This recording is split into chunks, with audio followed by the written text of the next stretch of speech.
constant, unrelenting phone calls and texts, all hours of the day or night.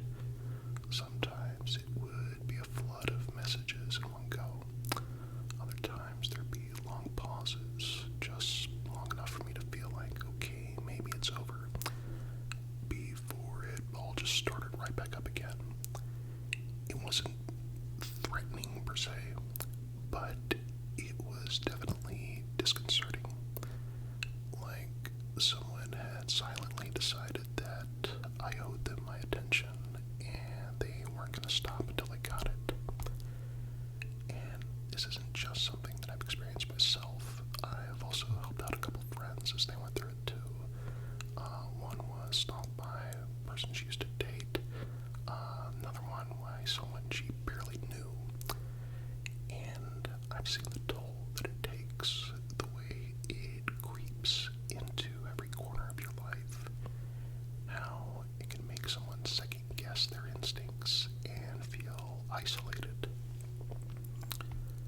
That feeling of being watched or pursued when you didn't ask for it, you didn't invite it, you didn't even know it was coming, it sticks with you.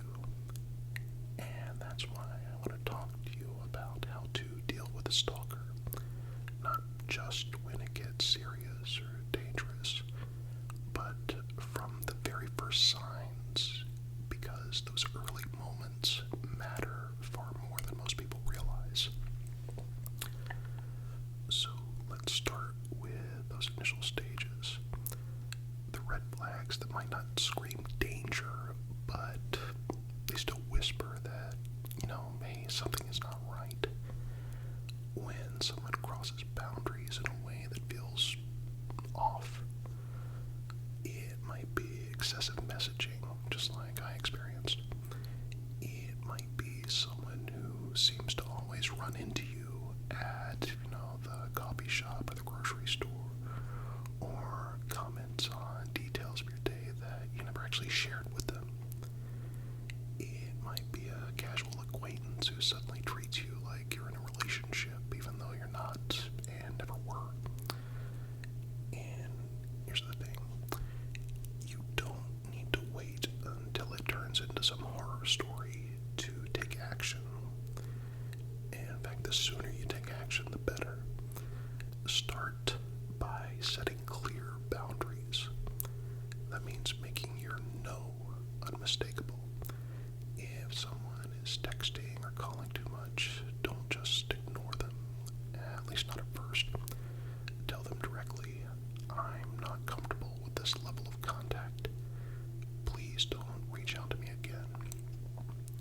Now it feels harsh, especially if the person doesn't seem overtly dangerous. But trust me, clarity is a kindness, and ambiguity is an open door. A stalker, especially in the beginning, will often interpret silence as an invitation to keep going. So speak your boundaries plainly. Document everything, from the very first uncomfortable message. Save it. Take screenshots. Keep a log with dates and times. This is critical even if you hope it all just goes away. Because if it doesn't, having all that evidence will make a world of difference. It's much easier to establish a pattern of behavior when you've got a record. And it's not just for the police, it's for you too. When you're emotionally worn down by constant messaging or appearances or just vague unease, being able to look at that log can help you see the pattern more clearly. You stop questioning yourself and you start trusting your gut. Limit their access to you, both physically and digitally. That might mean tightening your privacy settings on social media, making your profiles private, removing mutuals who could be feeding them information without realizing it, and being mindful of what you post. Turn off location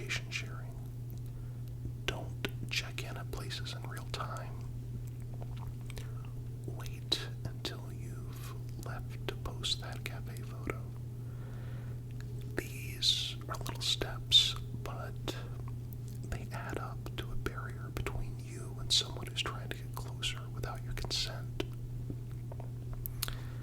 If they continue to contact you after you've told them not to, don't engage.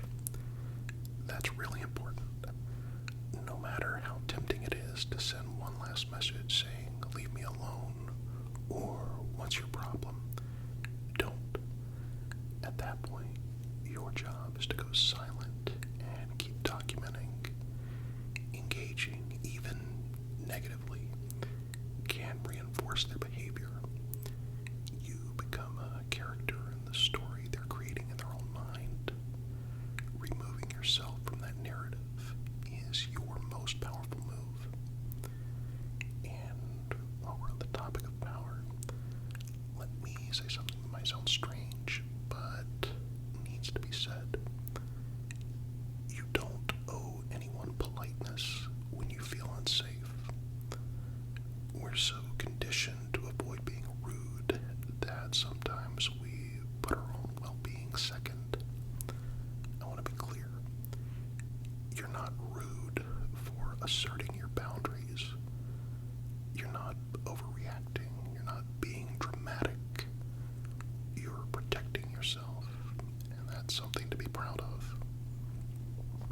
Now, if things escalate, and sometimes they do, there are more concrete steps you can take to cut ties entirely. Change your phone number. It's inconvenient, yes. It's frustrating. But it sends a clear message and it breaks the line of access. If they find your new number and start contacting you again, it's not just persistence. It's targeted harassment. And again, document it. Report every incident. Get a call trace if necessary. Consider telling trusted people what's going on. Friends, coworkers, neighbors. Not to alarm them, but just to create a network of awareness. If people who know to keep an eye out and who can support you, people who won't give away your location or contact info accidentally. Stalking thrives in silence. It feeds on your isolation. Breaking that silence is one of the most powerful things you can do. And I want to pause here for a second and say, if you found this video helpful so far, if you think someone else might need this information, I'd really appreciate it if you could like and subscribe to the channel. It's a small action, but it helps this kind of content reach people who might really need it. Maybe they're going through something like this right now. Maybe they don't know what to do. Your engagement helps them find this, and that could make all the difference, so thank you. But back to the heavy stuff.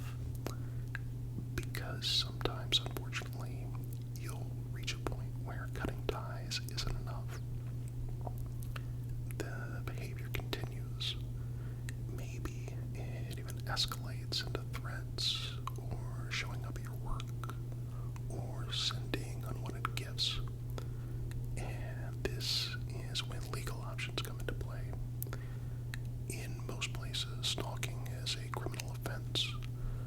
But one of the hardest things about prosecuting stalking is that it often relies on a pattern of behavior, not just a single event. That's why all that documentation you've been doing, that's your best friend now. Every message, every voicemail, every time you saw them parked outside your place, write it all down. Screenshot everything. If you've told them to stop contacting you and they continue, that's extremely important. File a police report, even if it feels like not a big enough deal at this point. Because the earlier you involve law enforcement, the stronger your case becomes. You're creating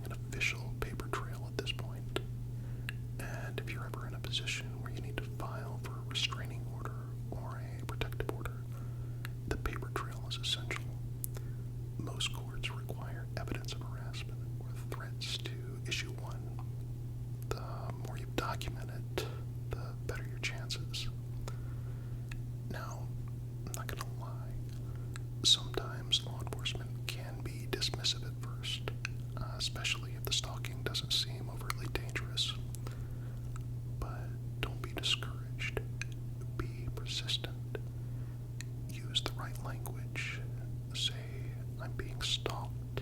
I am being harassed. I feel unsafe. Make it clear that this isn't just someone being annoying. It's someone invading your life, violating your peace, and refusing to respect your boundaries. If you do file for a restraining order, know that this is both a protective measure and a legal statement. It gives law enforcement more authority to act if the stalker violates it, and that can be a game changer. You might also want to talk to an attorney now, especially if you're dealing with someone who's particularly tech-savvy or manipulative. Some stalkers will use spyware, spoof numbers, or even fake social media accounts to get around your blocks. An attorney can help you understand your rights, especially when it comes to digital harassment and privacy laws in your particular area. But even while you're navigating the legal process, don't forget your own well-being. Stalking takes a toll, mentally, emotionally, physically. It disrupts your sleep, your sense of safety, and your ability to just relax in your own skin. Consider talking to a therapist or a counselor, especially someone experienced in trauma or harassment cases. What you're going through is valid. It's real, and you don't need to go through it alone.